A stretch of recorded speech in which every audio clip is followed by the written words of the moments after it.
네, 자산도 내 몸도 건강해지는 시간 건강 365 닥터 인사이트의 김호수입니다. 자, 요즘 새해가 되어서 건강 관리 또 운동을 시작하시는 분들 많으시죠? 그런데 계획대로 잘 안 되실 수도 있을 텐데 그래서 저희가 오늘 여러분들의 건강을 책임져 드릴 수 있는 좋은 정보를 좀 알려드리려고 합니다. 병원에 검사를 받았을 때는 이상이 없다고 하는데 자꾸 내 몸에 통증이 느껴지고 또 운동을 해도 쉬어도 낫지 않는 그런 통증이 있으신 분들 아마 많으실 겁니다. 이게 이제는 단순한 아픔이 아니라 내 삶의 질이나 생활의 환경을 안 좋게 만드는 요소로 좀 변하고 있는데요. 오늘은 그래서 이 만성 통증을 원인, 구조, 회복 이렇게 전략을 세워서 함께 알아보도록 하겠습니다. 어떻게 해야 통증 없는 건강한 삶을 유지할 수 있을지 오늘 끝까지 함께 하시면서 노하우 얻어보시기 바랍니다. 자, 그래서 오늘은 세 분의 건강 닥터를 모셨습니다. 어떤 분과 함께 할지 세 분의 전문가를 화면으로 먼저 만나보시죠.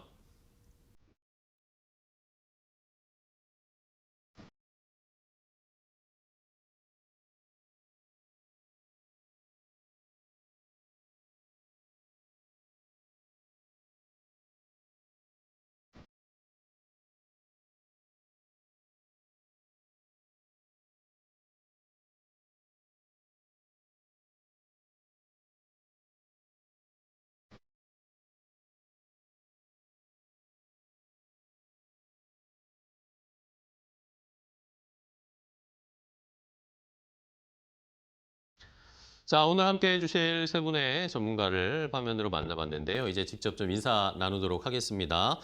가장 먼저 바름제 통증 케어 재활 트레이닝 전문센터의 조관희 대표님 모셨습니다. 안녕하세요. 반갑습니다. 안녕하세요. 네. 안녕하십니까. 여러분의 몸을 올바르게 만들어드리는 통증 케어 재활 전문센터 바름체 대표 조관입니다. 특히 저는 요즘에는 1000만이 넘는 시니어분들의 통증 없는 일상을 지켜드리고 건강한 노후를 보내실 수 있도록 만성 통증 재활에 관한 연구를 꾸준히 이어오고 있는데요. 현장에 있다 보면은 병원에서는 특이점이 없다고 검사 소진을 받았는데도 통증을 계속 호소하시거나 아니면 치료나 수술을 받았는데도 다시 일상으로 복귀하셨을 때 통증이 다시 시작되시는 분들을 굉장히 많이 봅니다. 이게 다 통증을 다루는 관점이 아직 변하지 못해서 발생하는 문제인데요. 오늘 이 자리에서 우리 몸이 아프다고 내보내는 신호인 이 통증에 대한 근본적인 원인을 이야기해 보도록 하겠습니다. 네, 알겠습니다. 조관희 대표님 좋은 코멘트 부탁드리고요. 자, 이어서 역시 바름체 선주엔 재활센터 통증 케어 센터의 장진훈 대표님 반갑습니다. 네, 안녕하세요. 운동과 내과학을 바탕으로 통증을 관리하고 병원 의존도를 줄이는 방법을 전하고 있는 통증 케어 웰니스 브랜드 바름체 대표 장진훈입니다. 요즘에는 아픈 게 일상이 되어버린 사람들이 참 많은 것 같습니다. 하지만 이 통증이 일상이 되는 순간 삶의 질은 자연스럽게 무너져 내리게 되죠. 그래서 이 현장에서 만나는 많은 분들이 진짜 이 통증만 없었으면 좋겠다라고 말씀을 해주시는 분들이 굉장히 많은 것 같습니다. 그래서 오늘은 이 만성 통증이 왜 쉽게 해결되지 않고 그런 말들이 반복될 수밖에 없는지, 그리고 이 한숨이 반복되지 않을 수 있도록 어디서부터 다시 봐야 하는지 이해할 수 있는 그런 시간을 한번 가져보도록 하겠습니다. 알겠습니다. 자, 기대되고요. 이제 마지막으로 대구 UK짐의 권정욱 대표님도 안녕하세요. 반갑습니다. 네, 안녕하십니까. 컨디셔닝 케어 PT 웰니스 센터 UK짐 대표 권정욱입니다.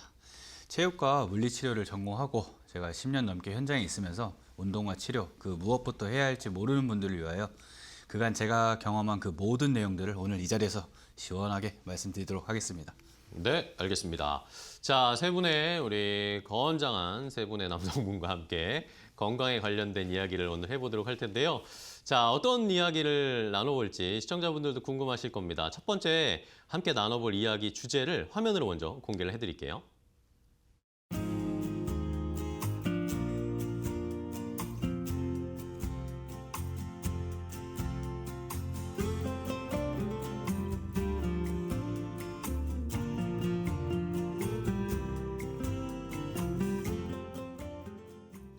자, 이렇게 첫 번째 주제 확인을 해봤습니다. 만성 통증은 왜 생기고 왜 안 낫고 어떻게 관리를 해야 할까라는 궁금증을 좀 풀어봐야 할 텐데요. 일단은 뭐 종환이 대표님과 좀 먼저 이야기를 나눠볼까요? 대표님, 요즘에 진짜 만성 통증을 몸에 달고 사시는 분들이 정말 많더라고요. 제 주변에도 굉장히 많은데 이게 통증을 어느 순간부터는 병이라고도 보더라고요. 근데 이걸 만성 통증은 그러면 저희가 언제부터 이거는 질병이라고 인식을 하고 좀 고쳐야 될까요? 의학적으로는 네. 이 다친 조직이나 이런 것들이 회복되는데 걸리는 기간인 3개월을 기준으로 봅니다. 네네. 우리 몸에 나는 상처나 이런 손상들은 일반적으로 3개월이면 회복이 돼야 되는데 3개월이 지나서도 통증이 계속 지속된다면 그때부터는 단순한 증상이 아니라 이 신경계 오작동으로 이어지는 질병으로 인식을 해야 됩니다. 이걸 이해하기 위해서는 통증이 발생하는 이 시스템에 대해서 조금 이해가 필요한데요. 우리 몸의 통증 시스템은 인풋, 프로세싱, 아웃풋을 통해서 발생을 합니다. 마치 컴퓨터에 데이터를 입력하면 본체가 그 데이터를 처리해서 결과값을 모니터에 띄우는 것과 같은 개념입니다. 그런데 이 만성 통증은 다친 곳이 이미 나았는데도 우리 뇌에서 그 부분이 아직 위험하다, 조금 더 보호해야 된다라는 잘못된 신호를 보내면서 통증이라는 경고를 출력하고 있는 겁니다. 쉬운 예로 아까 말씀드렸던 컴퓨터 본체가 잘못 작동하고 있다고 이해를 하시면 되는데 연구 결과들에 따르면 만성 통증을 앓고 있는 환자분들의 뇌는 이 일반인들의 뇌 구조와 좀 다르게 통증을 처리하는 신경회로가 너무 예민한 상태에 빠지게 된다고 합니다. 그렇기 때문에 3개월이 지난 이미 손상이나 이런 것들은 다 아물었는데도 아직까지 작은 자극에도 통증을 호소하고 통증이 계속해서 경고 신호로서 발생을 하게 됩니다. 그렇기 때문에 3개월이 지난 통증은 단순히 몸의 상처가 아니라 뇌 기능의 오작동으로 보고 적극적인 치료법을 고려하셔야 되고 이런 것들을 그냥 방치하시게 되면 수면장애나 우울증 같은 2차적인 문제로 번져서 여러분들의 삶을 좀 질을 떨어뜨릴 수 있습니다. 네, 그렇군요. 이게 단순히 내가 아픈 부위만 뭐 치료를 하고 운동을 한다고 되는 게 아니라 우리의 뇌 기능까지도 연결되어 있는 문제라는 게 생각보다 또 놀랍기도 합니다. 자, 그러면은 이번엔 장진우 대표님께 여쭤볼 텐데 사실 또 많은 분들이 시청자분들도 뭐 많은 분들이 일을 할 때 뭐 요즘은 다 컴퓨터 앞에 앉아서 책상에 앉아서 일을 하시는 경우가 많은데 다 비슷한 자세로 앉아서 일을 하고 이 시간을 보내는데 어떤 분은 몸이 아프고 또 어떤 분은 뭐 멀쩡하고 이런 차이가 있습니다. 이런 차이가 있는 이유는 뭘까요? 사실 그런 경우가 굉장히 많죠. 네네. 현장에서도 많은 분들이 똑같은 이야기들을 많이 하시는데요. 이게 단순히 일할 때에만 국한되는 건 아닌 것 같습니다. 보통 뭐 스포츠를 즐긴다고 해도 이제 골프를 치시는 분들도 똑같이 골프를 치는데도 허리가 아프신 분들이 있고 그리고 또 허리는 괜찮은데 팔꿈치가 아프신 분들도 있고 하는 것처럼 이 각 똑같은 동작을 하고 똑같은 자세로 움직여도 통증이라고 하는 거는 사람들마다 다 다르게 나타나게 됩니다. 그리고 또 이런 경험을 하게 되면 보통은 이렇게 좀 생각을 하시는 것 같아요. 내 자세가 좀 더 안 좋아서 그런가? 아니면 내 이 부분이 조금 더 약해서 그런가? 이런 생각들을 많이 하시는데 이거는 단순히 그런 문제 때문만은 아닙니다. 이 앞에서도 말씀해 주셨지만 이미 몸에 이제 상처나 조직 손상 그 자체보다는 뇌와 이 신경계가 통증을 다루는 방식이 달라져서 그런 거거든요. 그래서 쉽게 말해서 몸으로 들어오는 그런 감각들, 자극들은 똑같은데 그 자극을 받아들이는 뇌 기준이 사람마다 달라서 그런 겁니다. 같은 자세라도 어떤 사람에게는 이 정도는 괜찮아 라고 넘어가는 경우가 있고 또 어떤 사람의 뇌에서는 이 자세는 조금 나한테 위험한 것 같아. 그래서 좀 내 몸을 보호해야겠어 라고 판단을 해서 이제 통증이 발생하게 되는 거죠. 특히 만성 통증처럼 오래된 경우에는 신경계가 마치 예민하게 맞춰놓은 이 경보기처럼 작동을 합니다. 그래서 남들에겐 별거 아닌 자극들이 그 사람에게는 훨씬 크게 느껴지는 거죠. 중요한 건 이 통증이 내 자세가 잘못돼서 생겼거나 내 몸이 약해서 생겼다는 게 아니라는 거를 꼭 기억하셨으면 좋겠고 지금은 단지 내 뇌에서 그 자극을 안전하지 못하다라고 이제 느끼고 있을 뿐이라는 것만 알아두시면 좋을 것 같습니다. 네, 알겠습니다. 자, 그러면 이번에는 권정욱 대표님과 좀 이야기를 나눠볼 텐데 보통 근데 이제 내가 통증이 있으면 많은 분들이 그냥 에이 참으면 좀 시간 지나면 괜찮아지겠지? 이렇게 생각하시는 분들이 대부분이잖아요. 근데 또 이러다 보면은 오히려 병을 키우시는 분들도 있습니다. 이게 그냥 무턱대고 참는 게 좋지 않은 거죠. 네. 아무래도 그런 분들이 진짜 많은데요. 앞서 우리 두 대표님들께서 말씀하셨듯이 어떤 신경계 문제도 있고 어떤 신체 구조에 영구적인 변화를 일으키기 때문인데요.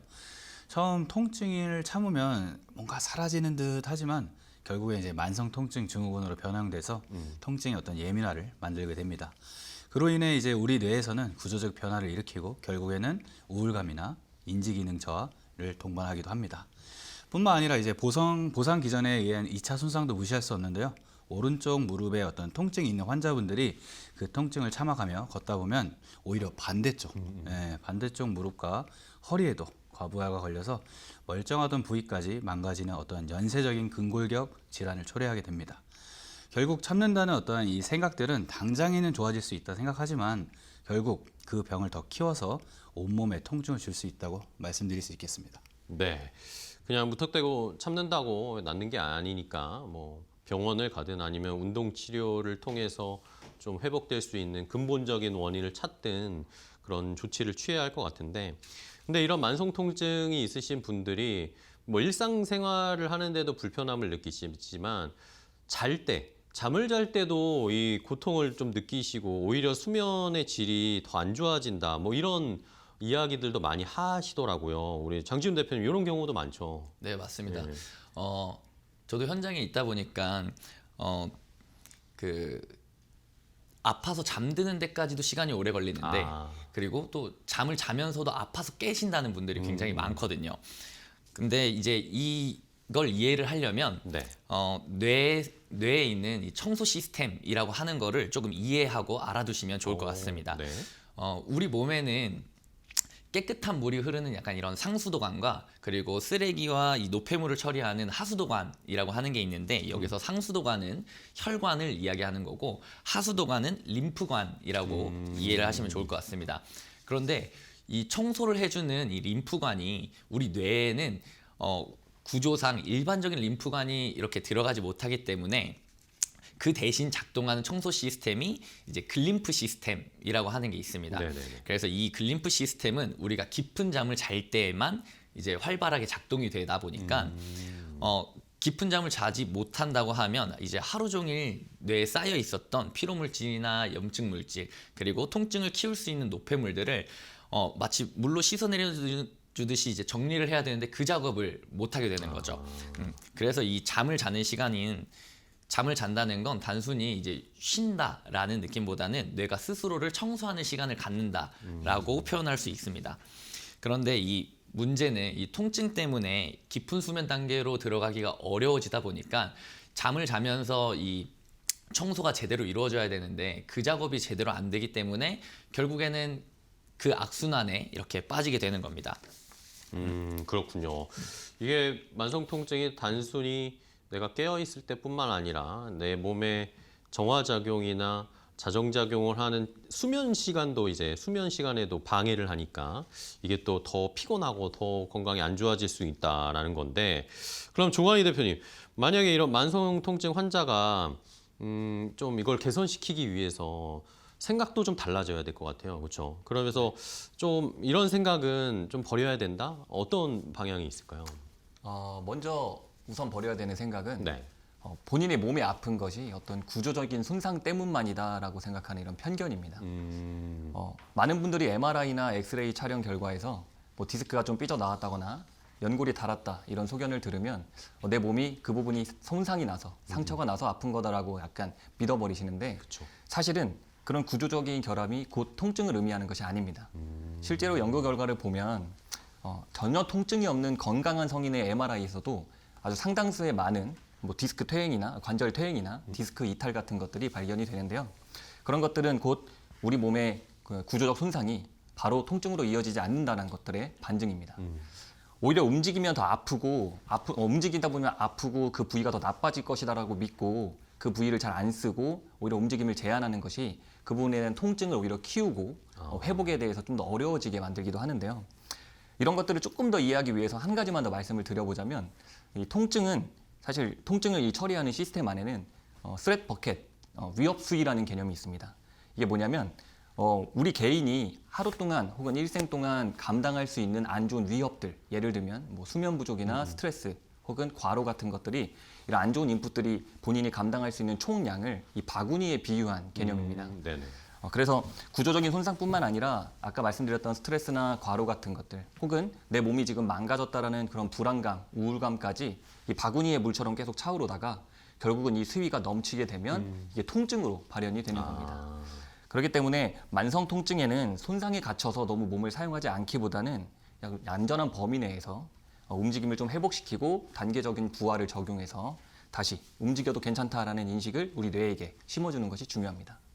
그렇군요. 오히려 뭐 몸이 안 좋고 이렇게 통증이 있는 부분을 안 쓰고 그냥 방치하는 게 아니라 오히려 그걸 더 적극적으로 우리가 한번 움직이면서 회복할 수 있는 생각을 전환을 좀 필요하다라는 건데, 그러면은 우리 권정욱 대표님, 사실 그런 의미에서 이제 뭐 병원도 찾아가고 운동하기 위해서 우리 세 분의 전문가처럼 이 전문가들에게 운동센터에도 찾아가는데, 또 근데 그대로라는 분들도 계세요. 막상 치료도 받고 운동도 해봤는데 별 차이가 없더라.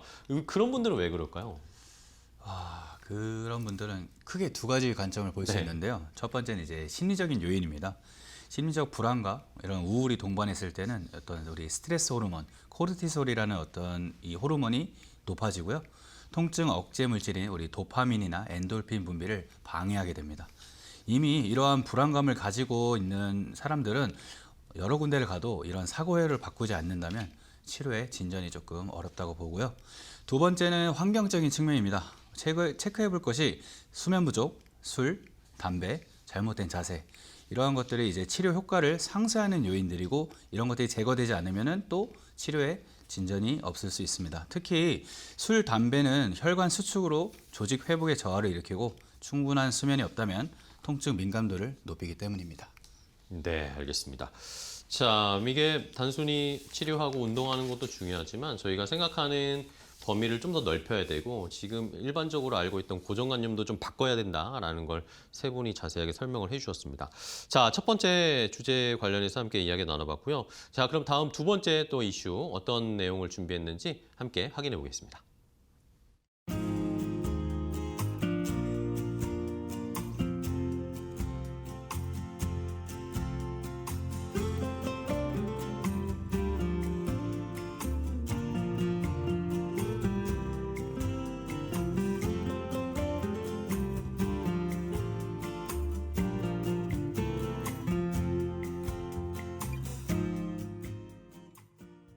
자, 두 번째 주제도 함께 확인을 해봤습니다. 현대인을 괴롭히는 탑3 통증 부위. 아마 시청자분들도 이 셋 중에 하나, 두 개 정도는 해당되시는 분들이 많으실 텐데, 자, 일단은 뭐 첫 번째로 장진훈 대표님과 이야기를 나눠볼 텐데, 목이 아픈 분들 되게 많으시잖아요. 요즘엔 또 이런 스마트폰이나 컴퓨터 작업하는 게 많다 보니까 이 목이 아픈데, 근데 보통 우리 목 아프면 이렇게 막 목 주무르고 이러는데, 이게 목만이 원인이 아닐 수도 있다면서요? 네, 맞습니다. 네. 보통 목이 아프다라고 하시는 분들이 많아서 내 목에 어떤 문제가 생겼는지 네네. 뭐 그런 것들을 좀 체크해 보시는 분들이 많은데, 사실은 실제로 현장에서 목이 아프신 분들을 만나보다 보면은 목이 다른 문제, 어떤 문제가 있는 곳을 대신해서 일을 해주고 있기 때문에 목에 통증이 오는 경우들이 보통은 많았습니다. 네네네. 그래서 이거를 좀 이해하려면 우리 몸에서 내 몸을 전체적으로 지휘를 하는 곳이 어디인지를 좀 알아야 되는데, 내 몸을 전체를 지휘하는 곳은 바로 우리 뇌. 뇌죠. 네. 그래서 이 뇌가 지금 내 몸 상태가 안전한지를 체크하고 그게 안전하지 못하다라고 느꼈을 때 통증을 내보내는 겁니다. 근데 만약에 이제 한 가지 예를 들어서 우리가 시각 기능, 눈의 기능이 좀 떨어지게 되면 이 초점이 제대로 안 맞춰지거나 뭐 이제 좀 눈동자가 자꾸 흔들리시는 분들이 간혹 있는데, 그런 분들 같은 경우에는 내 뇌에서 시각 정보가 너무 불안하게 느껴지다 보니까 머리가 흔들리는 건가? 나 지금 좀 안전하게 만들어야 될 것 같은데? 라는 생각 때문에 목을 살짝 긴장시켜서 머리를 이렇게 고정시켜주는 역할을 하게 됩니다. 그러다 보니까 목은 원래 긴장을 그만큼까지 하고 있지 않아도 되는데도 불구하고 이 시각 기능이 떨어지는 것 때문에 긴장을 해서 결국엔 목이 아파지는 경우가 있는 거죠. 그래서 이런 분들 같은 경우에 사실은 목을 풀어주는, 목을 마사지하거나 하는 것들보다는 이 시각 기능 자체를 다시 되돌리는 데에 조금 더 초점을 맞춰줘야 목 아픈 게 이제 해결이 됩니다. 네, 그러면은 진짜 말씀해주신 것처럼 목을 아무리 풀어도 목의 통증이 해결 안 될 수도 있을 수 있을 것 같은데, 그러면 이런 경우에는 뭐 시각 기능이나 목 움직임을 어떻게 접근을 하고 우리가 대책을 세워야 좀 통증을 줄일 수 있을까요? 우선 이 시각 기능이 떨어졌다는 건 네. 뭐 이제 눈 자체에 대한 기능이 여러 가지가 있지만 그 중에서 제일 먼저 신경을 써야 되는 건 이제 초점을 잡는 겁니다. 눈에서의 초점이 안 맞춰지면 방금 전에 얘기했던 것처럼 목에서 긴장도가 이렇게 올라가기 때문에 눈 초점을 맞추는 게 중요합니다. 그래서 그 초점을 맞추는 방법은 사실 생각보다 굉장히 간단한데 네. 지금 이 앉은 자리에서도 다 같이 따라해 볼 수 있기 때문에 네네. 한번 보여드리겠습니다. 알려주세요. 네. 일단 엄지손가락 이렇게 따봉을 만들어 놓고 네. 내 눈높이에 맞춰서 이 엄지손가락을 쭉 팔을 뻗어서 봐주시기만 하면 되는데 손톱을 기준으로 집중해서 바라봐 주시면 됩니다. 손톱을 집중해서 딱 5초간만 선명하게 보일 수 있게 집중해서 바라보고 그런 다음에 눈을 감았다가 다시 선명하게 손톱 바라보고 감았다가를 5초씩 딱 5번 정도만 해주게 되면 이 뇌에서 선명하게 무언가를 집중해서 바라봤기 때문에 초점이 좀 잘 맞는다라고 느껴서 목이 좀 부드러워지는 경우가 있고 그리고 또 이 긴장도뿐만 아니라 목을 움직이는데 좀 불편하신 분들이 있습니다. 그쵸, 네.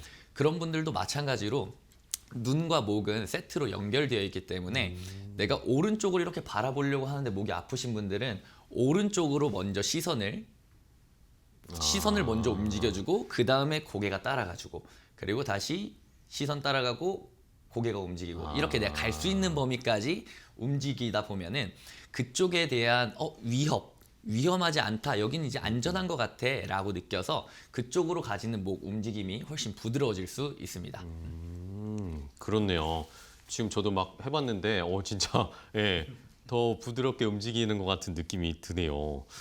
좋습니다. 자, 그러면은 요즘에 또 이제 많은 분들, 이제 스마트폰, 컴퓨터 작업 하시는 분들의 고민이 거북목, 그죠? 거북목이신 분들이 생각보다 굉장히 많아졌어요. 이런 분들은 이게 사실 우리가 풀어주고 자세를 바꿔줘야 하는데 계속 이렇게 습관적으로 하다 보니까 거북목이 되는데 이렇게 되면은 이것도 몸에 안 좋을 것 같습니다. 네. 당연합니다. 아무래도 이 거북목이라고 하는 게 이 머리가 전방으로 이렇게 빠져나와 있는 그 네네. 자세를 말하는 거잖아요. 그렇게 앞으로 빠져나와 있어서 이 무게 중심이 앞쪽으로 쏠리다 보니까 뒤쪽에서는 이걸 지탱해주기 위해서 어떠한 구조물이 필요합니다.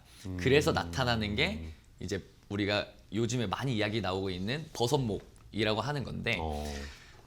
이 버섯목 증후군은 많은 분들이 내가 좀 살이 쪄서 여기에도 살이 찌나? 라고 생각을 하시거나 뭐 간혹은 내 나이 들어서 이제 이렇게 뭔가 문제가 생기나 봐 라면서 오해를 하는 경우들이 있는데 사실은 조금 전에 말씀드렸던 것처럼 이 앞으로 나와 있는 머리 무게를 지탱해 주기 위해서 뒤에서 꽉 잡아줘야 하는 이 구조물이 필요했기 때문에 우리 뇌에서 만들어 놓은 약간 전략 중에 하나입니다.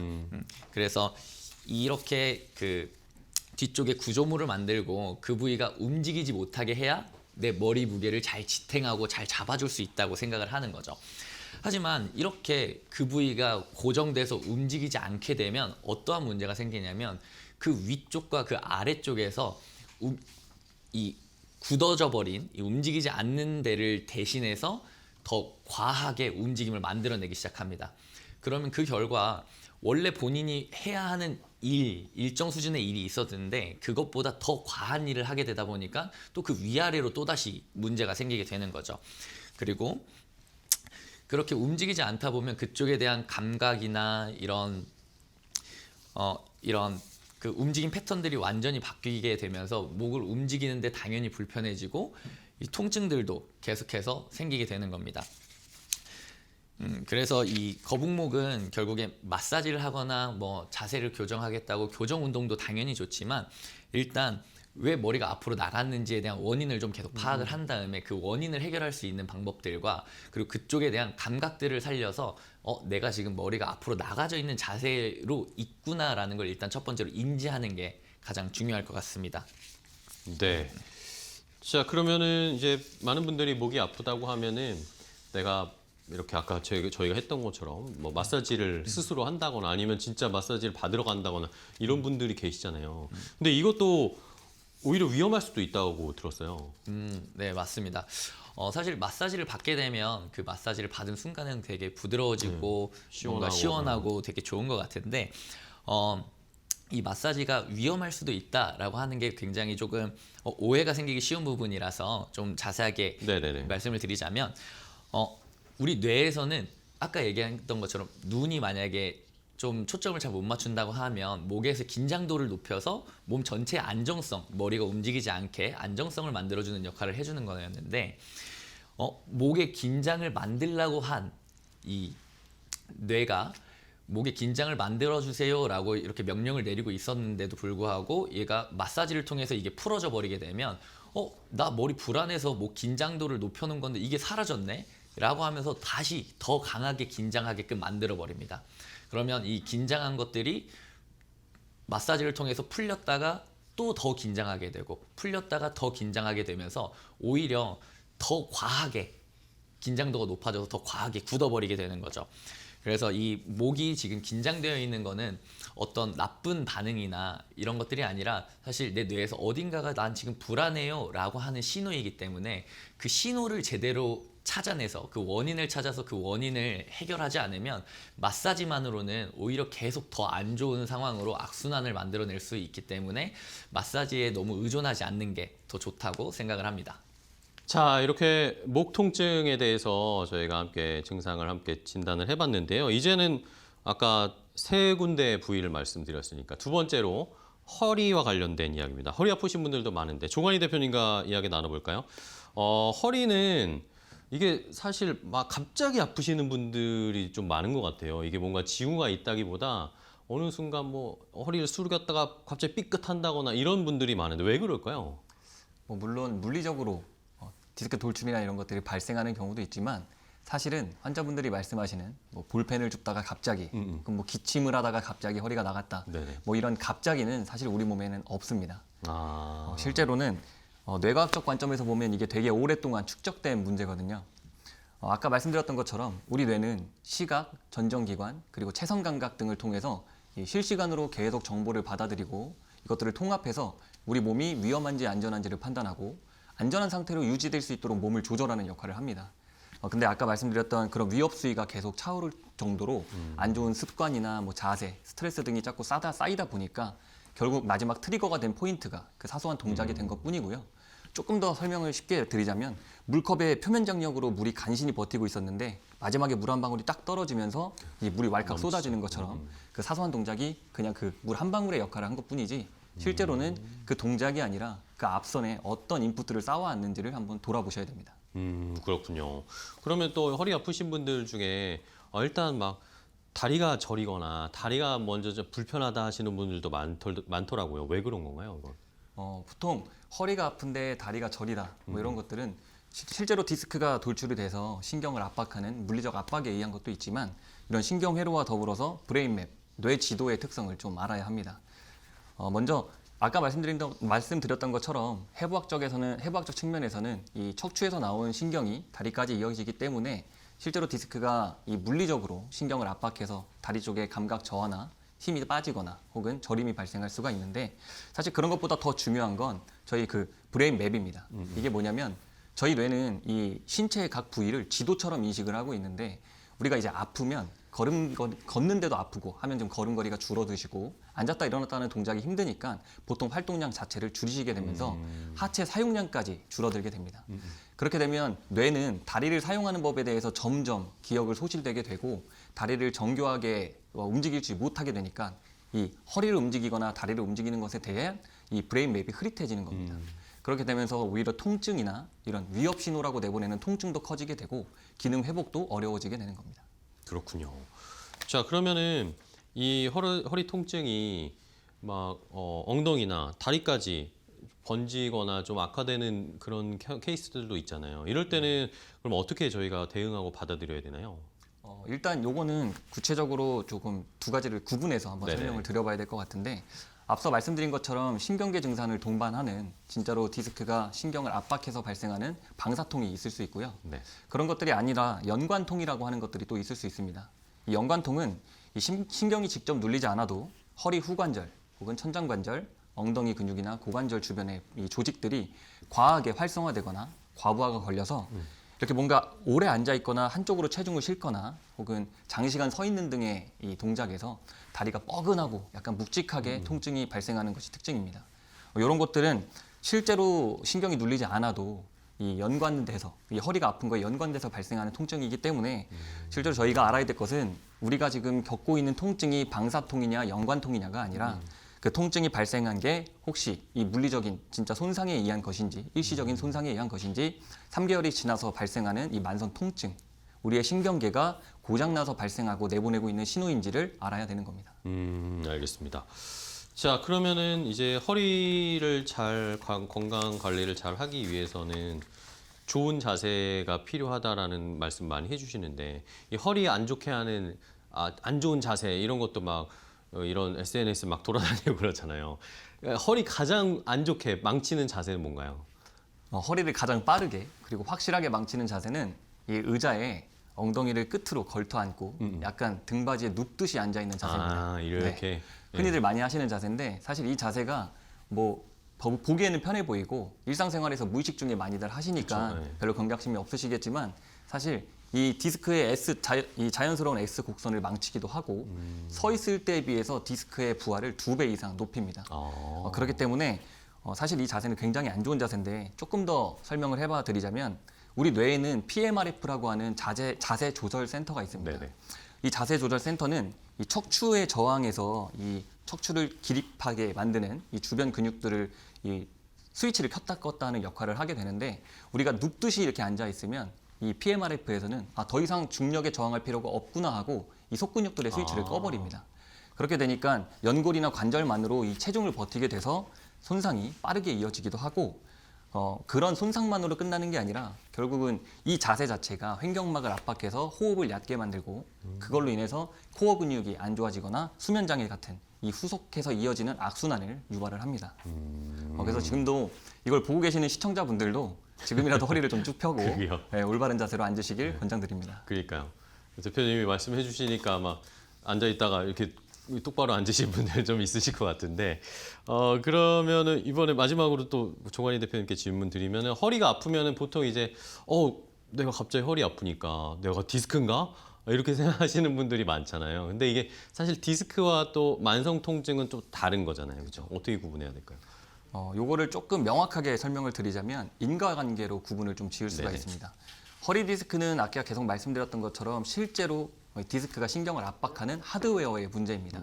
그런데 만성 통증은 이 통증을 관장하는 이 소프트웨어, 즉 신경계가 고장이 나서 지속적으로 이 통증을 유발시키는 건데 앞서 말씀드린 이 디스크는 MRI상의 병변하고 증상이 일치하는 경우가 많고요. 그렇지 않고 만성 통증은 이 검사상에 아무런 문제가 없는데도 뭔가 허리를 사용하거나 혹은 허리를 움직이는 어떤 동작에서든 아주 작은 자극에도 통증이 계속해서 발생되는 상태라고 이해를 하시면 좋습니다. 한 가지만 더 말씀을 드려보자면 만성 통증 환자의 뇌는 아까 말씀드린 것처럼 일반인들보다 너무 작은 자극에도 예민하게 반응하는 상태에 빠진다고 했는데요. 네. 그렇기 때문에 스트레스나 우울감 같은 심리적 요인뿐만 아니라 날씨 같은 환경적 요인에도 이 통증이 막 널뛰기를 합니다. 그래서 우리가 흔히 어르신들이 비 오는 날 삭신 쑤신다는 말씀을 많이 네네. 하시는데 이게 다 이유가 있는 겁니다. 정리해보자면 허리 디스크는 튀어나온 디스크의 물리적 압박을 먼저 해결해야 하고 만성 통증은 예민해진 뇌의 신경계를 진정시켜서 그 움직임이나 동작이 안전하다라는 신호를 만들어주는 것이 중요합니다. 알겠습니다.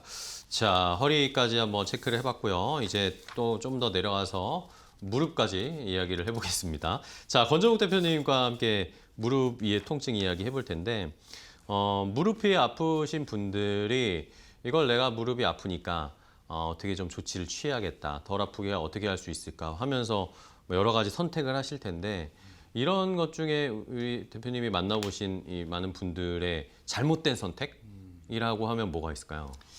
네, 뭐 현장에서도 많이 질문 받고 보이는 분들이 많은데 특히 세 가지가 있습니다. 네네. 첫 번째는 이제 아프니까 이제 무조건 쉬어야지 하는 그런 네. 관점이고요. 이런 분들은 사실상 움직임에 어떤 제한도 있고 근육을 약화를 불러오니까 결국에 이러한 관절이 받는 하중이 더 커져서 어떤 통증이 심해지는 어떤 악순환의 고리에 빠지게 되고요.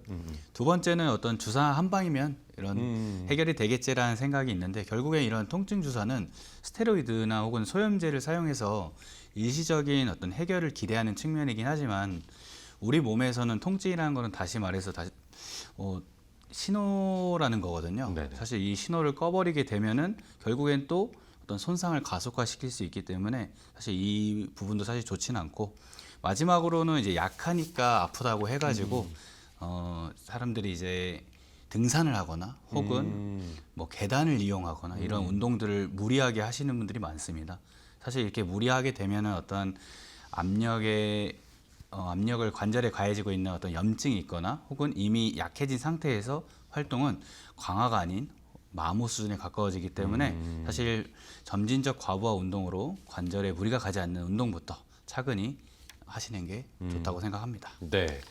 뭐 어쨌든 무릎이 아프면 뭐 해결책을 찾으시지만 너무 무리한다거나 아니면 아예 막 움직이지 않는 정도로 쉬어버리신다거나 이게 극단으로 가면 안 되는군요.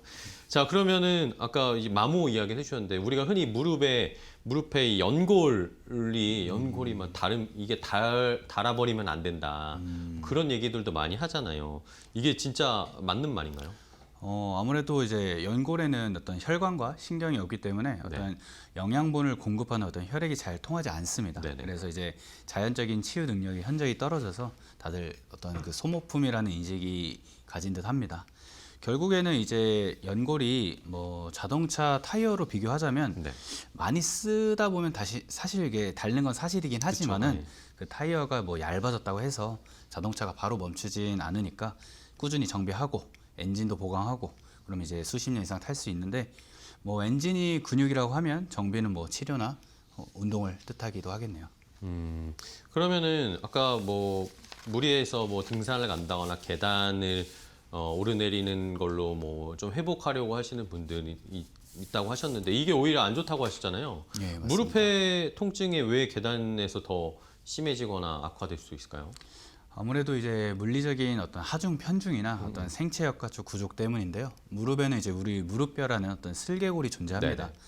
계단을 이제 오르내릴 때 보면은 이 슬개골이 허벅지 뼈를 이제 압박하면서 생기는 압력이 생각보다 강합니다. 네, 오를 때는 이제 평지에서보다 그 압력이 3배, 내려갈 때는 우리 체중의 한 5배 그 이상까지도 그 무릎 전방부에 가진다고 보고되고 있습니다. 또한 이제 근육의 어떤 쓰임에 대해서도 볼 수 있는데 네. 그 계단을 내려갈 때 우리 허벅지 근육은 어떤 길이가 늘어나면서 쓰는 어떤 편심선 수축이라는 게 있습니다. 이 수축이 이제 근육에 부하를 많이 주기 때문에 그 근육이 하중을 버티지 못하면은 주변 인대 이런 것들이 이제 전달돼서 통증을 유발할 수 있고요. 마지막은 이제 가속도적인 측면인데 아무래도 이제 떨어질 때 가속도가 붙다 보니까 그 순간 발이 지면에 닿는 순간 그 지면 반발력이 무릎 관절의 안정성을 담당하는 여러 구조물들의 강한 전단력을 가하기 때문에 이 또한 통증을 유발할 수 있게 됩니다. 네. 그러면은 아까 또 이 주사 한 방이면은 뭐 낫지 않을까라고 생각하시는 분들이 있으신데 이게 사실 주사를 맞아도 연골 주사 같은 걸 맞아도 효과가 없는 분들이 있단 말입니다. 네. 이런 분들은 왜 그럴까요? 대체적으로 일단 우리 살이 많이 찌신 우리 비만 환자분들이 일단 체중이 많이 나가기 때문에 그 관절에 가해지는 어떤 물리적 압박이 그 연골 주사의 효과를 압도하는 그런 결과를 초래하기도 하고요. 두 번째는 이제 무릎 내에 있는 어떤 염증과 부종이 있는 환자분들이 효과가 떨어집니다. 관절 내부에 있는 어떤 그 염증성 액체가 가득하면은 그 어떤 주입된 주사 성분이 희석되거나 염증 효소로 인해서 빠르게 분해가 돼버려서요. 결국엔 이러한 물을 빼고 주사를 처방하는 경우가 되게 많고 마지막은 근육량이 많이 부족한 분들입니다. 우리 무릎 관절은 이제 연골뿐만 아니라 주변 인대 그리고 이 근육이 그 힘을 지탱하는데요. 그 근육이라는 구조물이 뱉어지지 못하면 제 아무리 좋은 주사라도 사실 다시 무너지기 좋은 구조이기 때문에 정상 근육, 정상 어떠한 범위, 정상 체중 이런 것들을 만들어 주시는 게 더욱 효과적이라고 볼 수 있습니다. 그러면은 이제 무릎이 아프신 통증이 있으신 분들은 이걸 회복을 하고 아까 가만히 있는 것보다 어쨌든 움직이고 운동량을 서서히 늘려가는 게 좋다고 하셨는데 걸을 때 그러면 무릎 통증이 있는 분들은 어떻게 걸어야 좀 무리도 덜 가고 또 회복도 또 좀 빨라질 수 있을까요? 네, 좋은 질문인데요. 일단 중요한 건 순서입니다. 네네. 특히 우리 걷기들 많이 하시거든요. 뭐 회원님들이 7,000보 걸었다, 10,000보 걸었다 하시는데 일단 그 걷기 전에 일단 무릎 주변부를 따뜻하게 우리 온찜질을 한 15분 정도 해주시면은 어떤 관절내 점도가 낮아져서 움직임이 부드러워집니다. 네. 그리고 나서 어떤 그 무릎 주변에 있는 관절들을 스트레칭 해주고 그리고 이제 어떤 걷기로 인한 어떤 충격을 분산시키기 위해서는 어떤 관절의 유연성을 좀 확보해 주시는 게 좋고요. 두 번째는 이제 걷기를 시작하고 나서 초기 통증의 척도를 확인해 보는 건데요. 0점에서부터 10점까지 평소 통증 점수랑 내가 걷고 나서의 어떤 점수가 만약 2배 이상 차이가 났다면 일단 즉시 중단을 하시는 걸 권장드리고 있고 만약에 또 어떤 뭐 통증이나 이런 것들은 괜찮은데 다음 날 어떤 무릎 주변에 붓기와 어떤 열감이 있다면은 운동량, 예를 들어 뭐 시간이라든지 이런 것들을 좀 줄이는 것을 권장드리고 있습니다. 한 번에 많이 걷는 것보다는 사실 자주 걷는 걸 좀 추천드리고 있습니다. 사실 뭐 아침 저녁으로 10분씩 걷기를 추천하고도 있고요. 결국에는 뭐 자신만의 어떤 기준을 잡는 게 핵심이라 볼 수 있습니다. 네, 알겠습니다. 자, 이렇게 우리 많은 시청자분들이 통증을 겪으시는 세 부위를 자세하게 좀 분석하고 어떻게 해야 할지도 알아봤는데요. 자, 그럼 이제 마지막 세 번째 이야기 토픽도 확인해 보겠습니다. 어떤 내용인지 바로 공개하겠습니다.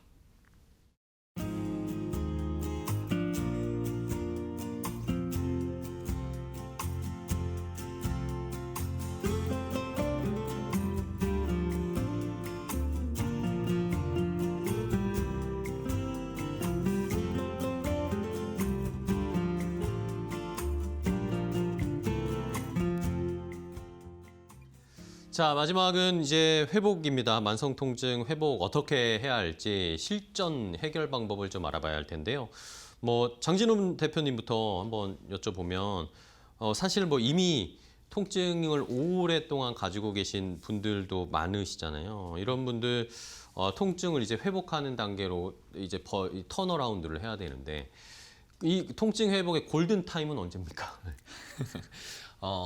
사실은 이 통증 회복에는 딱히 정해져 있는 골든타임이라고 네. 하는 거는 사실 없습니다. 다만 제가 말하고 싶은 건 이 골든타임이라고 하는 게 통증이 있는 바로 지금 이 순간입니다. 많은 분들이 오랫동안 통증을 가져왔기 때문에 난 원래 그런 거야 라고 하고 사실은 포기하는 경우들도 많지만 지금 이 순간이 앞으로를 기준으로 봤을 때 가장 빠른 시기이기도 합니다. 그래서 통증이 있다는 건 그래도 아직은 몸과 뇌가 서로 신호를 주고받고 있다는 뜻이기 때문에 그 말은 아직 이 통증을 바꿀 수 있는 여지가 있다는 뜻입니다. 그래서 늦었다고 생각하지 않으셔도 되고 지금이 가장 빠른 시기이고 지금부터 접근을 이제 바꾸게 되면 회복은 충분히 다시 시작할 수 있으니까 이 통증을 참고 버티는 시간이 길어졌다고 해서 포기하지 마시고 이 기회 자체가 사라진 건 아니니까 늦었다고 생각하지 말고 지금 바로 통증 회복으로 이제 전환할 수 있도록 빠르게 조치를 취하시는 것을 추천드리겠습니다. 알겠습니다. 자, 그럼 이번에는 조건희 대표님께 질문 드리겠는데 만성 통증 이제 내가 몸에 있다, 달고 살고 있다라고 하시는 분들은 뭐부터 해야 됩니까? 운동을 먼저 해야 되는 거예요? 아니면 병원 가서 치료부터 받아야 되는 거예요? 반드시 통증을 먼저 해결하셔야 됩니다. 네네. 아직도 많은 분들이 조금 통증이 있어도 참고 운동해야 빨리 낫는다라고 믿고 계신데 네, 그렇죠. 이게 뇌과학적으로는 굉장히 위험한 그래요? 발상입니다. 네. 이게 왜냐하면 우리 몸에는 이 세이드 원리라는 게 작용을 하는데 쉽게 설명드려보자면 우리 몸, 특히 뇌는 우리가 행하는 동작을 정확하게 학습한다라는 개념입니다. 쉽게 말해서 통증이 있는 상태로 무리하게 운동을 하시면 운동으로 몸이 건강해지기는커녕 이 동작 자체가 통증이다라는 이 공식을 학습을 해버립니다. 그렇기 때문에 오히려 아프게 움직이는 거를 좀 연습하는 꼴이 되는 거라 무조건 통증 해결이 우선이시고요. 한 가지만 더 말씀을 드리면 반대로 여기서 또 오해하시는 부분이 통증이 나으면 이제 재활은 끝났다라고 생각하시는 분들이 있으세요. 사실 그게 아니라 재활학계에서는 이 통증이 사라지고 나서부터 본격적인 재활의 시작이라고 보고 있습니다. 그 이유는 이 잘못된 오작동하고 있는 신경계를 안정시키고 나서 통증이 없는 상태에서 그 부분의 움직임이나 기능을 회복시켜줘야 우리 뇌가 그 부분에 대한 동작이나 기능을 다시 학습해서 원상복귀돼서 생활에 다시 정상적인 기능으로 돌아가실 수 있게 되는 겁니다. 알겠습니다. 자, 일단은 통증 치료를 먼저 하고 그걸 또 이제 회복하고 더 단련할 수 있는 운동으로 넘어가는 이 과정이 중요한 것 같습니다. 그러면 이번에 권정욱 대표님께는 뭐 제 주변에도 뭐 제 친구도 그렇거든요. 무릎이 아픈데 회복한다고 병원도 가고 운동도 하는데 안 나요. 몇 년째 1, 2년째 계속 재활 치료를 한다고 하는데 이렇게 회복이 더딘 분들은 왜 그럴까요?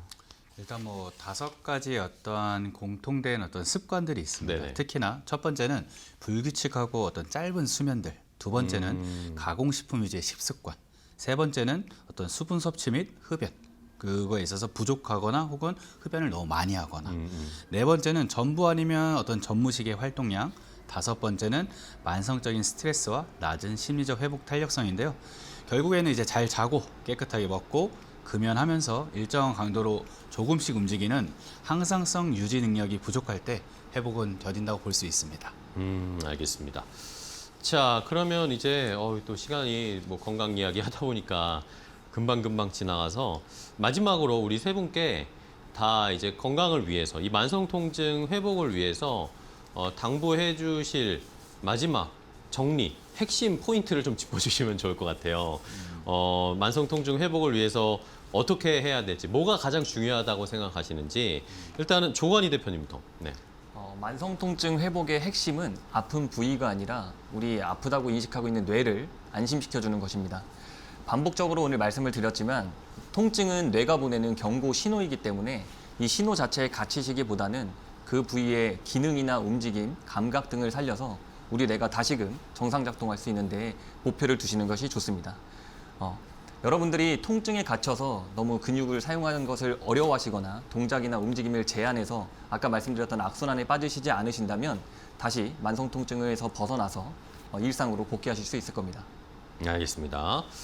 자, 이번에는 장진훈 대표님 어떤 생각 가지고 계신가요?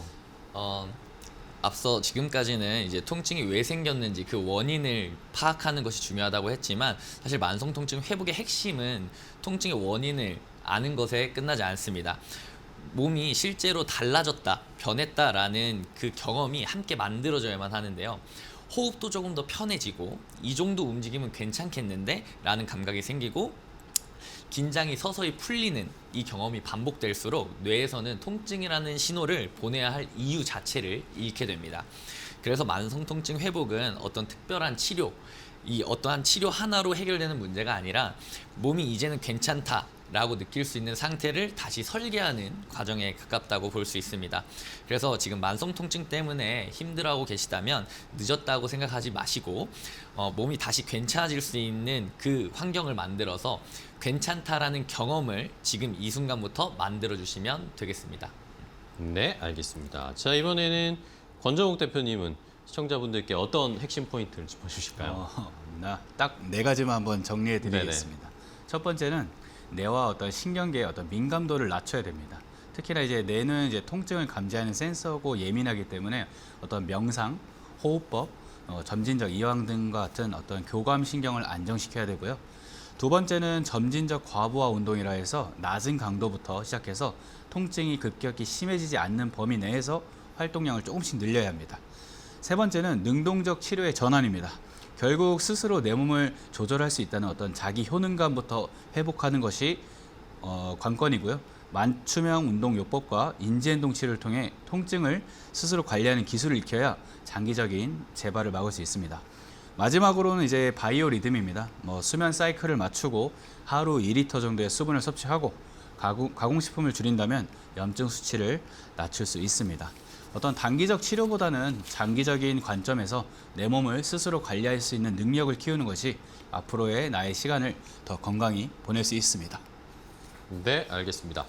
자, 이렇게 오늘 건강 닥터 세 분과 함께 나의 몸에 있는 만성 통증, 이걸 어떻게 생각하고 어떻게 관리해야 할지 한번 알아봤는데요. 만성 통증이 뭐 나이 탓도 아니고 내가 운이 없어서 나만 아픈 것도 아니고 사실 결국엔 내 생활 습관이 쌓여서 생긴 어떤 징후라는 걸 좀 아셔야 되겠고 단순히 그 부위만 고치는 게 아니라 내가 생활 패턴을 바꾸고 나의 사고 방식도 좀 바꿔야 된다는 걸 세 분이 또 잘 일깨워 주셔가지고 새롭게 또 접근하는 방법을 저희가 알 수 있었던 것 같습니다. 자, 오늘 세 분 너무 좋은 얘기 재밌게 말씀해 주셔서 너무 감사하고요. 다음에 또 건강 이야기 하러 한번 또 방문해 주십시오. 오늘 좋은 말씀 감사합니다. 고맙습니다. 감사합니다. 네.